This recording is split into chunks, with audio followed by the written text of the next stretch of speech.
Hi friends, welcome to our channel. మేమైతే కాశీ వెళ్ళామండి. కాశీ విశ్వేశ్వర స్వామిని దర్శించుకున్నాము. కాశీలో నాకు ఇలా జరుగుతుందని అస్సలు ఊహించలేదు. ఏం జరిగిందో చూసేయండి. ఝాన్సీ నుంచి నైట్ 11 ట్రైన్కి అయితే మేము టికెట్స్ బుక్ చేసుకున్నాము. కాశీ వెళ్ళేసరికి నెక్స్ట్ డే ఈవినింగ్ 5 అయితే అక్కడికి చేరుకున్నాము. ట్రైన్స్ అన్నీ లేట్గా నడుస్తున్నాయి. ఎందుకంటే ఇక్కడ చలి ఎక్కువగా ఉండడం వల్ల పైన మంచు ఉందని చెప్పి మెల్లిగా వెళ్తున్నాయి ట్రైన్స్ అయితే. మేమైతే ఏసీలో టికెట్స్ బుక్ చేసుకున్నాము. చలి అంతగా అనిపించలేదు. అందులో హీటర్ వేయడం వల్ల వేడిగా ఉంది. మేము వెళ్తున్న దారిలో ప్రయాగరాజ్ జంక్షన్ అయితే వచ్చింది. ఇక్కడ చాలామంది దిగడం జరిగింది. ఇక్కడ కుంభమేళా జరుగుతుందని అంటున్నారు. మేము వెళ్ళాలి అనుకున్నాం, కానీ మా ఆయనకు 3 days లీవ్ ఇవ్వడం వల్ల మేము ఓన్లీ కాశీ మాత్రమే వెళ్ళడానికి టైం కుదురుతుంది. ట్రైన్ జర్నీ అయితే మాకు చాలా కంఫర్టబుల్గా అనిపించింది. మేము ఏమైతే ఫుడ్ ఐటమ్స్ చేసుకొని వెళ్ళామో అవి మంచిగా తినేసి హ్యాపీగా టైంపాస్ చేస్తూ ఎంజాయ్ చేస్తూ వెళ్ళాము. వ్యూ చూశారు కదండి. టైం అప్పుడు 12 అలా అవుతుంది మధ్యాహ్నం. అయినా కూడా ఎంత మంచు పొగ ఉంది చూశారు కదా. చాలా చలి ఉంది ఇటువైపు మాత్రం. కాశీ అయితే వచ్చేసింది చూడండి. కాశీ స్టేషన్ చాలా పెద్దదిగా ఉంది. కాశీ రైల్వే స్టేషన్ వ్యూ చూసేయండి.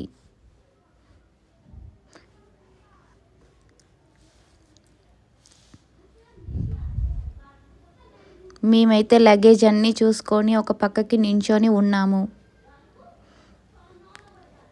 ఇది కనిపిస్తుంది కదండి, ట్రైన్ దిగి బయటకు వచ్చాక ఇది రైల్వే భోగి రెస్టారెంట్ అయితే ఉంది. ఇక్కడైతే మేము ఒక ఫోటో అయితే తీసుకున్నాము. ఇది రైల్వే స్టేషన్ బ్యాక్ సైడ్ అండి. కాశీలో అడుగు పెట్టేశాం. ఇక 2 ఆటోలు మాట్లాడుకొని రూమ్స్ అయితే వెతుక్కున్నాం. అక్కడ ఫ్రెష్ అప్ అయి గంగా హారతి అయితే 6:30కి 6 నుంచి స్టార్ట్ అవుతుందంటే అక్కడికి వెళ్ళిపోయాము. గంగా హారతి అయితే దగ్గరుండి చూస్తుంటే అసలు అబ్బా చాలా బాగుంది.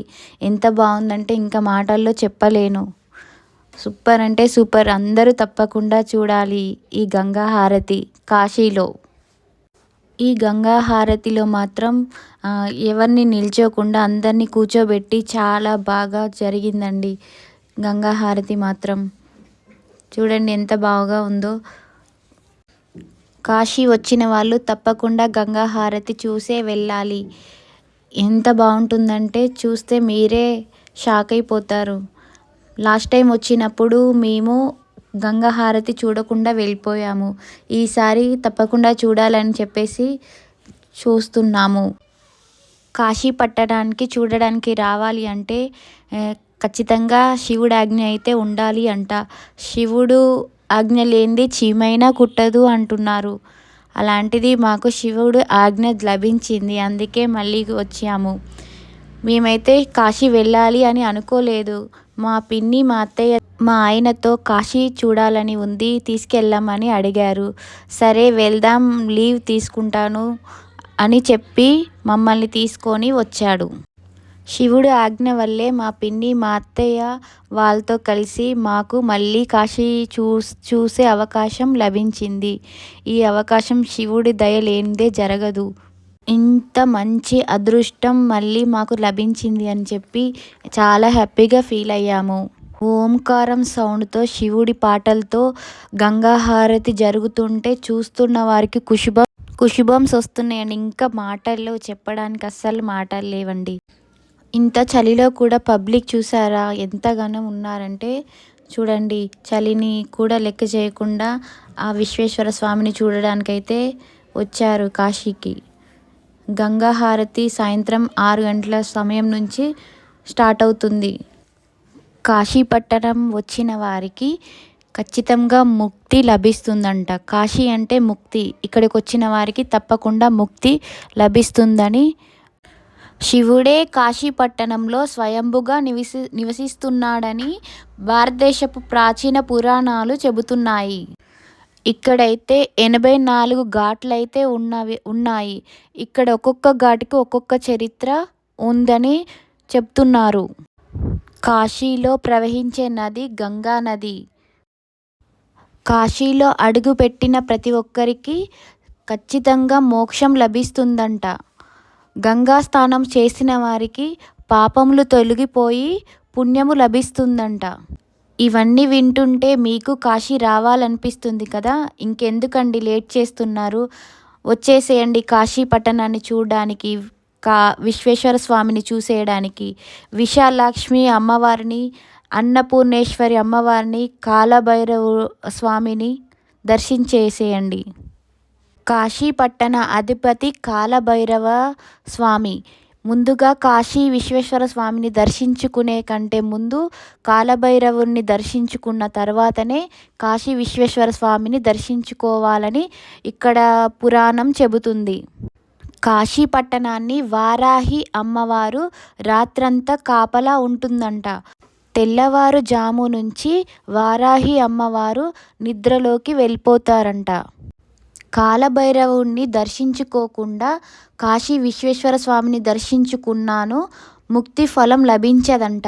కాలభైరవుణ్ణి దర్శించుకున్న తర్వాతనే విశ్వేశ్వర స్వామిని దర్శించుకోవాలని ఇక్కడ వాసులు చెబుతున్నారు. ఈ పురాణాలన్నింటినీ వింటుంటే మేము కాశీ విశ్వేశ్వర స్వామి చూడడం ఎంతో అదృష్టము మాకు దక్కిందని చాలా హ్యాపీగా ఫీల్ అవుతున్నాము. గంగా హారతి అయిపోయిన తర్వాతకి మేమైతే బోటింగ్ అయితే చేసాము. నైట్ టైం కాశీ గంగా నదిలో బోటింగ్ చేస్తుంటే ఏ విధంగా ఉంటుందో చూద్దామని ఇప్పుడైతే మేము బోట్ పైన స్టార్ట్ అయిపోయాము. ఝాన్సీలో కంటే కాశీ పట్టణంలో చలి మాకైతే చాలా తక్కువే అనిపించింది. నైట్ టైంలో బోటింగ్ ఎలా ఉంటుందో అనుకున్నాము. మేము ఎప్పుడు నైట్ టైం బోటింగ్ చేయలేదు. మా ఆయన ఈ నైట్ టైం బోటింగ్ చాలా బాగుంటుంది అని చెప్పి మమ్మల్ని అయితే తీసుకొచ్చి చూపించడం జరిగింది. సూపర్గా ఉంది నైట్ టైం బోటింగ్ మాత్రం, మాటల్లో చెప్పలేను. చూసేయండి మీరే విజువల్స్లో. కాశీలో 84 ఘాట్లలో ఈ బోటింగ్ వాళ్ళు మెయిన్ ఘాట్లు అయితే మాకు చూపిస్తామని చెప్పారు. మేమైతే ఘాట్లను చూస్తూ బోటింగ్ అయితే చేసాము. ఈ నైట్ టైం బోటింగ్ చేస్తున్న ప్రతి ఒక్కరూ ఫోన్లలో ఈ వీడియోస్ని అయితే షూట్ చేస్తున్నారు. ఈ విజువల్స్ అయితే చాలా బాగున్నాయి. మీరు తప్పకుండా కాశీ వచ్చినప్పుడు నైట్ టైం బోటింగ్ చేసి ఈ వ్యూని అయితే తప్పకుండా ఆస్వాదించండి. ఈ ఘాట్లు అన్నిటికీ ఒక్కొక్క చరిత్ర ఉందని చెప్తున్నారు కదా. ఇందులో చాలా ముఖ్యమైనది మణికర్ణిక ఘాట్. మణికర్ణిక ఘాట్ దగ్గర నిత్యం శవాలను దహనం చేస్తూ ఉంటారు. 1000 సంవత్సరాల క్రిందట శ్రీరాముడు ఒంటికాలిపై ఘోర తపస్సు చేస్తూ ఉండేవాడట. ఆ సమయంలో మహాశివుడు ప్రత్యక్షమవుతాడంట. అప్పుడు శివుడి యొక్క చెవి కర్ణబేరి రింగు ఆ ప్రదేశంలో పడిపోయిందంట. అందుకని ఆ ప్రదేశాన్ని మణికర్ణిక ఘాట్ అని పిలుస్తూ ఉంటారని పురాణాలు చెబుతున్నాయి. ఈ కాశీ పట్టణాన్ని మహా శ్మశానమని కూడా పిలుస్తూ ఉంటారు. ఈ కాశీకి వారణాసి, బనారసి అని పేర్లు కూడా ఉన్నాయి. ఈ కాశీలో నివసించే వారు మరణించినచో, ఈ కాశీ చుట్టుపక్కల ఉన్నవారు మరణించిన ఈ మణికర్ణిక ఘాట్ దగ్గర దాన సంస్కరణలు అయితే చేపడతారంట. ఇక్కడ శివుడు ప్రత్యక్షంగా ఉంటాడని పురాణాలలో చెప్పబడినది. వీడియోలో చూసేయండి, మణికర్ణిక ఘాట్ అయితే వచ్చింది. చూస్తున్నప్పుడు ఏమి భయం అనిపించలేదు, కానీ తర్వాత వీడియో చూస్తున్నప్పుడు అమ్మో ఇక్కడికి వెళ్ళానా అని భయంగా అనిపించింది. ఈ నైట్ అలా మణికర్ణిక ఘాట్లో శవాలు కాలుతున్న దృశ్యాన్ని చూస్తుంటే కుష్బంస్ అండి, చాలా భయంకరమైన కుష్బంస్ వచ్చాయండి. మేము ఎక్కిన బోట్ మణికర్ణిక ఘాట్ దగ్గరికి వెళ్తుండగా మా బోట్లో ఉన్న వాళ్ళంతా హర హర మహాదేవ్ అని అరిసినప్పుడు మామూలుగా లేదండి. ఆ ఫీల్ మాత్రం చాలా. భారతదేశంలో పుట్టిన ప్రతి ఒక్కరికి చివరి దశ కాశీలో ముగిసిపోవాలని ఉంటుంది. ఫస్ట్ డే అలా గడిచిపోయింది. సెకండ్ డే ఎర్లీ మార్నింగ్ మేమైతే గంగ స్నానానికి అయితే వచ్చాము. ఇక్కడ చూడండి పక్షులతో ఎలా మేము బోటింగ్ చేస్తున్నామో. నైట్ వ్యూ చూశారు కదా, ఇప్పుడు మార్నింగ్ టైం చూడండి. ఈ గంగ దగ్గర ఈ పక్షులకు వేయడానికి మేత కూడా అమ్ముతూ ఉన్నారు. వాటికి ఆ మేత విసురుతూ ఉంటే అవన్నీ ఆ మేత కోసం మన చుట్టూ ఎగురుతూ ఉంటున్నాయి.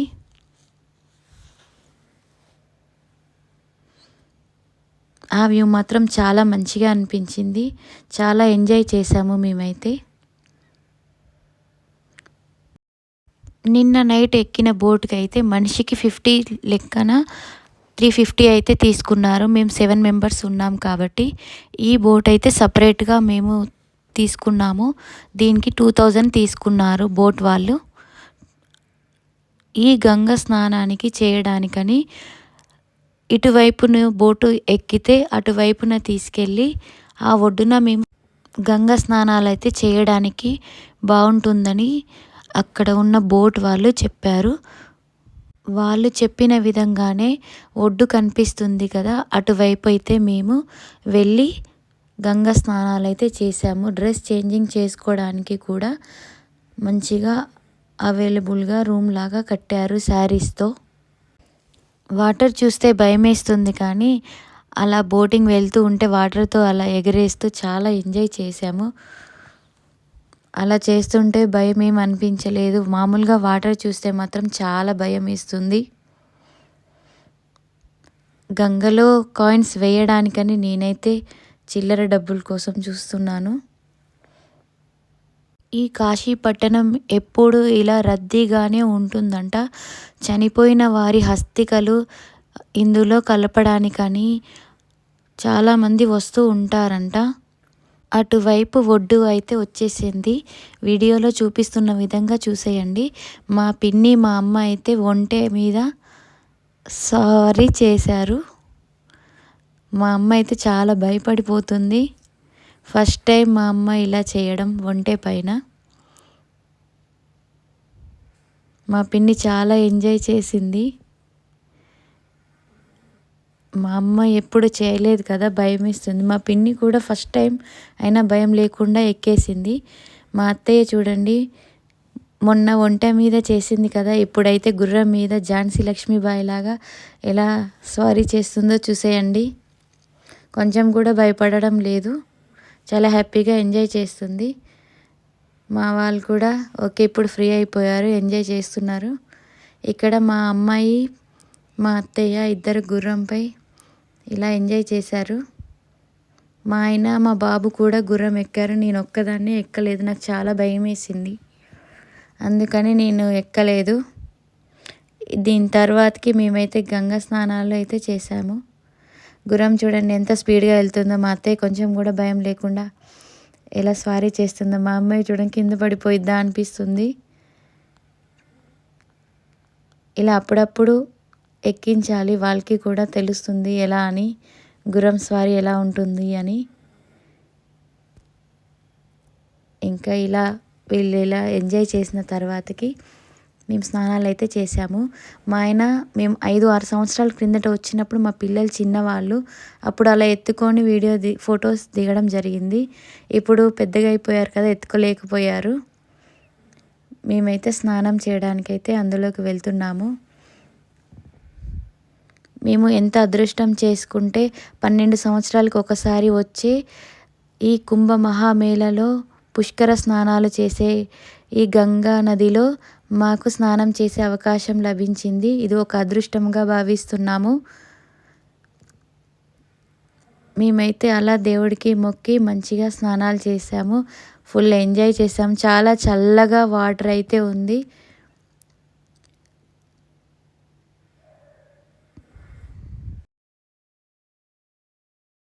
ఈ కాశీ క్షేత్రము వచ్చిన వారికి, గంగా స్నానం చేసిన వారికి శారీరక శుద్ధి, మణికర్ణిక ఘాట్ చూసిన వారికి ఆత్మశుద్ధి, విశ్వనాథుడిని చూసిన వారికి మనసు శుద్ధి అవుతుందని పురాణాలు చెబుతున్నాయి.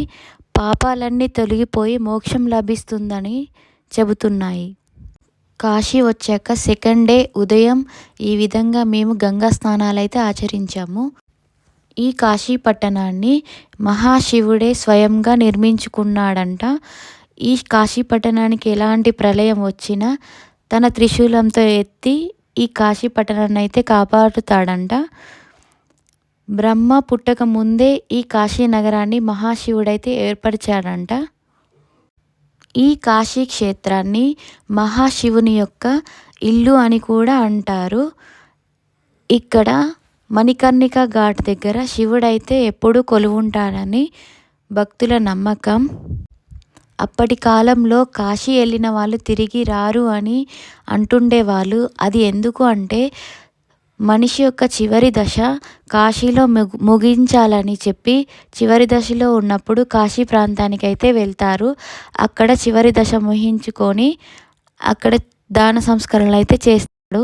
మహాశివుడు చనిపోయిన వారి చెవులో తారక మంత్రాన్ని అయితే చెబుతారు. అలా చెప్పిన వారికి యమధర్మరాజు వాళ్ళని తీసుకెళ్ళడానికి అవకాశం ఉండదు. శివుడే తను స్వయంగా మోక్ష మార్గంలో తీసుకువెళ్తాడని పురాణాలలో చెప్పబడినది. మేము గంగ స్నానాలు చేసిన తర్వాత మా చేతుల మీదుగా పసుపు కుంకుమ ఆ గంగమ్మకు అర్పించి దీపాలను వెలిగించి అక్కడి నుంచి బోటు ఎక్కి కాలభైరవ టెంపుల్కి అయితే బయలుదేరాము. ఈ బోట్ ప్రయాణం అయితే ఎంత మనశ్శాంతిగా, అసలు చాలా పీస్ఫుల్గా, ప్రశాంతంగా, మంచిగా అనిపించిందంటే ఇక మాటల్లో చెప్పలేను. ఎంత ఈ గంగా నదిలో అలా పీస్ఫుల్గా బోటింగ్ చేస్తూ ఉంటే మనసు అలా తేలిపోయింది. ఆ పక్షుల అలా సౌండ్ చేస్తూ మా మీదకు వస్తూ ఉంటే ఇంత పెద్ద గంగని ఎలా దాటామో అని అనిపించింది. ఆ పక్షుల వల్లే మేము ఆ నది దాటుతున్న భయాన్ని గమనించలేదు. మేము బోటింగ్ చేస్తున్న సమయంలో ఆ పక్షులు అలా ఎగురుతూ ఉంటే ఈ నదిలో బోటింగ్ చేస్తూ భయపడే విషయమే మర్చిపోయి ఆ పక్షులు ఎగురుతున్న దృశ్యాన్ని చూస్తూ ఎంజాయ్ చేస్తూ హ్యాపీగా అవతల ఒడ్డుకి అయితే వెళ్ళిపోయాము. మా వెనుక కనిపిస్తున్న ఘాట్ మణికర్ణిక ఘాట్ ఉదయం టైము. ఇక్కడ హరిశ్చంద్ర ఘాట్లో కూడా శవాలను కాలుస్తూ ఉంటారని చెబుతున్నారు. కాలభైరవ టెంపుల్కి వెళ్ళాక అక్కడైతే ఒక దండతో మనల్ని వీపులో కొడుతున్నారు. అలా కొట్టడం అంటే గట్టిగా కాదు, నెమ్మదిగా. అలా ఆ దండతో దెబ్బ తినడం అంటే ఎలాంటి కష్టకాలంలో ఉన్నా మనకి ఆ కాలభైరవుడు తోడు ఉంటాడని, మన కష్టాలన్నీ తొలగిపోయి మంచి ముక్తి లభిస్తుందని నమ్మకం. యమధర్మరాజు సైతం భయపడే ప్లేస్ ఉంది అంటే అది కాశీ పట్టణం. ఎంతటి కష్టం వచ్చినా, ఎలాంటి కష్టాల్లో ఉన్నా, అకాల మృత్యు దోషాలు ఉన్నా తొలగిపోవాలంటే మన కాశీలోని కాలభైరవ స్వామిని దర్శించుకుంటే అన్నీ తొలగిపోతాయని పురాణాలు చెబుతున్నాయి. ఈ కాలభైరవ స్వామి యొక్క వాహనమైతే శునకం. కాలభైరవ స్వామి యొక్క రూపం పెద్ద పెద్ద మీసాలతో ఎంత వైభవంగా ఉన్నాడంటే నేను మాటల్లో చెప్పలేను. మీరు తప్పకుండా చూడాల్సిన క్షేత్రం. కాలభైరవ స్వామిని దర్శించుకున్న తర్వాతకి కాశీ విశ్వనాథుడిని దర్శించుకోవడానికి వెళ్ళాలి. ఆ టెంపుల్లోకి వెళ్ళడానికి ఫోన్స్ మాత్రం అలా ఉండదు. ఫోన్లన్నీ కౌంటర్లో పెట్టుకోవాల్సి ఉంటుంది. కాశీ విశ్వనాథుని టెంపుల్ చాలా ప్రాచీనమైన టెంపుల్. ఈ కాశీ విశ్వనాథుని చూడడానికి మన 2 కళ్ళు సరిపోవు, అంత అద్భుతంగా ఉంటుంది. కాశీ విశ్వనాథుడు లింగ రూపంలో దర్శనం ఉంటుంది. జ్యోతిర్లింగాల్లో కాశీ విశ్వనాథుని ఒక రూపం. మన కాశీ క్షేత్ర పరిపాలకుడు కాశీ విశ్వనాథుని దర్శనం లింగ రూపం దర్శించుకున్న తర్వాతకి మనశ్శాంతి, మనశ్శుద్ధి, మనస్సంతోషం లభిస్తుంది.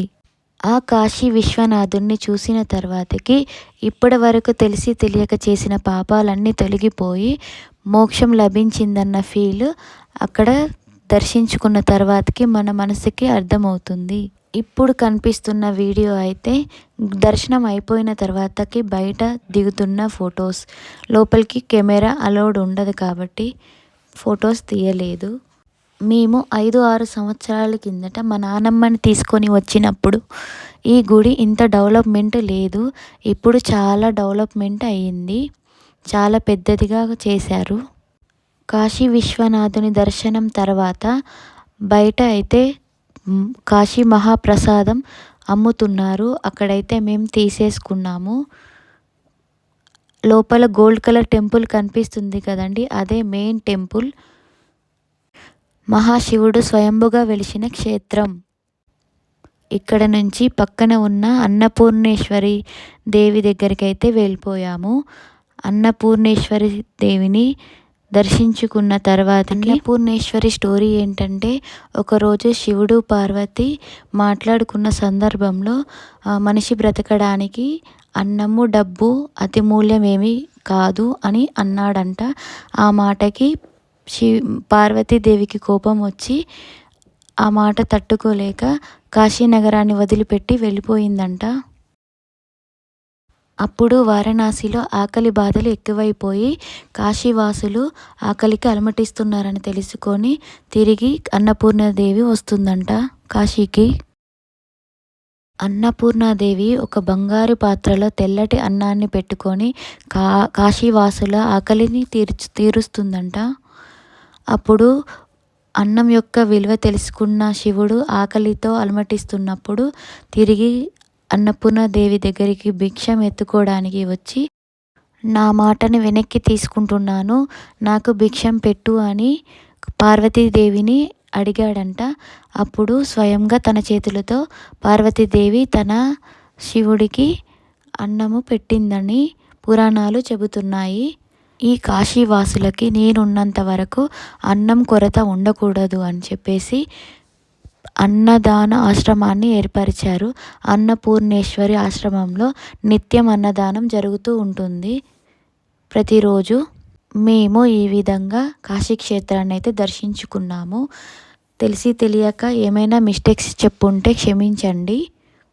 నేను థంబ్నెయిల్లో రాశాను కదండి, నాకు కాశీలో ఇలా జరుగుతుందని అస్సలు అనుకోలేదు అని. దర్శనం మాత్రం బాగా జరిగింది. దర్శనం తర్వాత రూమ్కి వెళ్తున్నప్పుడు నా పర్స్ అయితే కాశీలో ఎవరో కొట్టేశారు. అది నాకు చాలా బాధ అనిపించింది. అందులో అయితే డబ్బులేమీ లేవు, కానీ నా Aadhaar card, PAN card, voter ID, పిల్లలవి, నాది ఆధార్ కార్డ్స్ అయితే ఉన్నాయి. మా అమ్మది కూడా ఏటీఎం ఉంది, అందులో చాలా కార్డ్స్ ఉన్నాయి. అది పోవడం కొంచెం బాధ అనిపించింది. ఇంకా మిగతాదంతా చాలా ఎంజాయ్ చేశాను. అక్కడ నుంచి అయితే మేమైతే చీరలు నేసే ఫ్యాక్టరీకి అయితే వచ్చాము. చీరలు ఏ విధంగా నేస్తారో దగ్గరుండి చూసాము. చీరలు నేయడం చాలా కష్టం అని అక్కడ చూస్తుంటే మాకు తెలిసింది. అందరూ బేరాలాడి తగ్గించు అంటారు, కానీ చీరలు నేయడం చాలా కష్టం అని ఆ వీడియోస్ చూస్తుంటే మాకు అర్థమైంది. అలా మేము చీరలు నేయడం చూసి మాకు నచ్చిన చీరలు కొనుక్కొని తీసుకొచ్చుకున్నాము. బనారసి చీరలకు పెట్టింది పేరు ఈ కాశీ క్షేత్రము. ఇక్కడ బనారసి శారీస్ ఎక్కువగా నేస్తూ ఉంటారు. ఇంతకుముందు చేతులతో నేసేవారు కదా చీరలు, ఇప్పుడు మిషన్స్ పెట్టి చీరల్ని నేస్తున్నారు. ఈ విజువల్స్ చూస్తూ మేము చాలా ఎంజాయ్ చేసాము. చీరలు ఏ విధంగా తయారవుతున్నాయో చూసి ఒక్కొక్క దారం పెట్టి అలా చీరలు నేస్తూ ఉన్నారు. ఈ మ్యానుఫ్యాక్చరింగ్ చీరల్ని చూసిన తర్వాతకైతే స్టోర్ రూమ్కి అయితే వెళ్ళిపోయాము. అక్కడైతే చాలా వెరైటీస్ ఉన్నాయి, చాలా రేట్ కూడా ఉన్నాయి.